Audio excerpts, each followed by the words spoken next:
వాస్తవంగా చట్టసభలో చూస్తూ పెరిగినోడిని. ఇక్కడ చాలామంది సీనియర్లు ఉన్నారు. సోమిరెడ్డి గారు కానివ్వండి, బుచ్చే చౌదరి గారు కానివ్వండి, మనోహర్ గారు కానివ్వండి, ఫరూక్ గారు కానివ్వండి, అందరినీ చూసి పెరిగినోడిని అధ్యక్ష.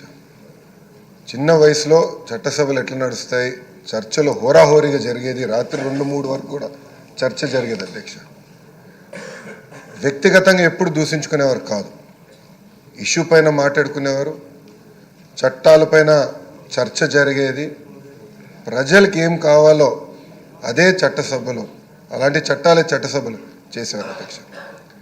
అధ్యక్ష, ఇది నాకు రెండో అవకాశం అధ్యక్ష. గతంలో కౌన్సిల్లో చేశాను, ఈరోజు శాసనసభకు వచ్చాను అధ్యక్ష.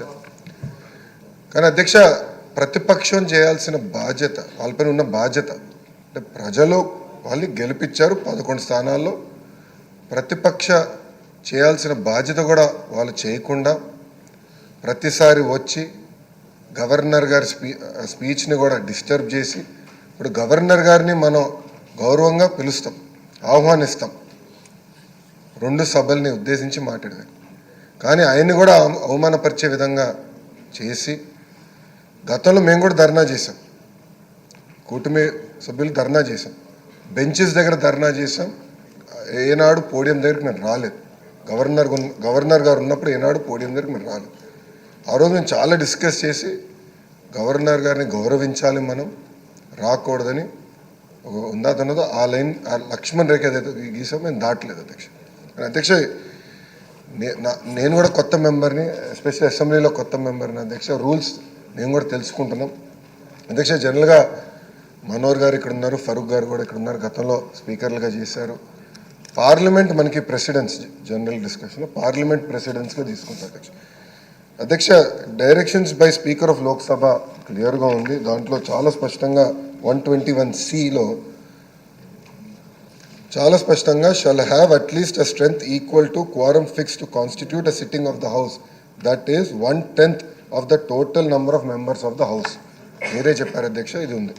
ఇంతేకాకుండా సేమ్ డైరెక్షన్స్ మనం ఐ థింక్ మనోహర్ గారు స్పీకర్గా ఉన్నప్పుడు తీసుకున్నాం అధ్యక్ష. ఆ బుక్లో కూడా చాలా స్పష్టంగా ఎగ్జాక్ట్ మనం కండిషన్స్ ఫర్ రికగ్నిషన్లో చాలా స్పష్టంగా చెప్తాం జరిగింది అధ్యక్ష. అంతేకాకుండా అధ్యక్ష, జగన్మోహన్ రెడ్డి గారు మీరు అన్నట్లు సెలెక్టివ్ మతిమరుపు అనుకుంటా అధ్యక్ష.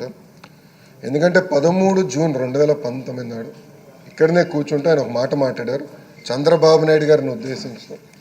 ఆ రోజు ఆ వీడియో కూడా బాగా వైరల్ అయింది అధ్యక్ష. గౌరవ సభ్యులు అన్నారు వీడియో కూడా ఒకసారి ప్లే చేయాలని. దాంట్లో చాలా స్పష్టంగా చంద్రబాబు నాయుడు గారికి 23 మంది శాసనసభ్యులు ఉన్నారు, ఒక 5గురిని లాగేస్తే ఆయనకు 18 లేదంటే 17 మందో ఉంటారు. అప్పుడు ఆయనకు ప్రతిపక్ష నాయకుడి స్టేటస్ కూడా ఉండదు అని స్వయంగా జగన్మోహన్ రెడ్డి గారే హౌస్ సాక్షిగా చెప్పారు అధ్యక్ష. ఇప్పుడు వచ్చి ప్రత్యేకంగా మీ పైన వ్యక్తిగతంగా ఆరోపణలు చేస్తాం, ఆయనకున్న దొంగ పేపర్, దొంగ ఛానల్ వాడి ఆరోపణలు చేస్తాం. హౌస్ పరువుని తగ్గిస్తున్నారు అధ్యక్ష. అధ్యక్ష, ఈరోజు ప్రజలు నిర్ణయిస్తారు ఎవరు ఎక్కడ కూర్చోవాలని. ప్రజల తీర్పుని గౌరవించి ప్రజల తరపున పోరాడాల్సిన బాధ్యత పార్టీల పైన ఉంటాయి అధ్యక్ష. గౌరవ ఉప ముఖ్యమంత్రి గారి కన్నా జగన్మోహన్ రెడ్డి గారికి ఎక్కువ భద్రత సిబ్బంది ఉన్నారు అధ్యక్ష. It is a matter of fact today.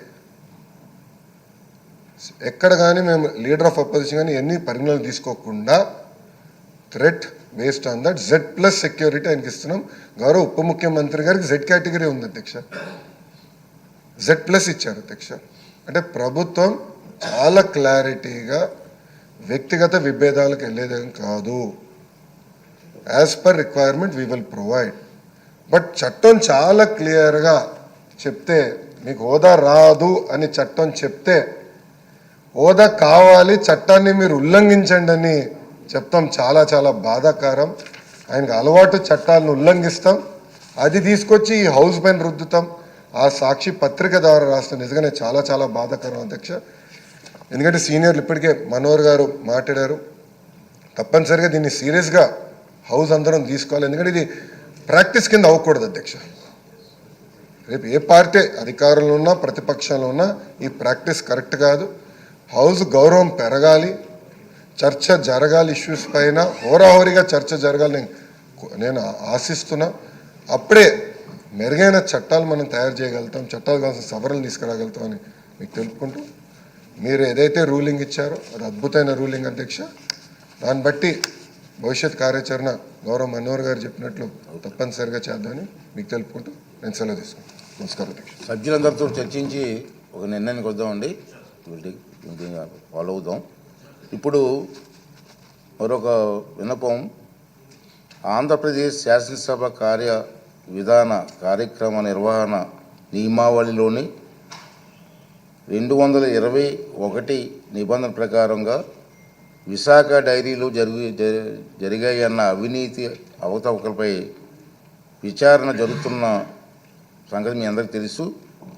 ప్రత్యేక సభా సంఘం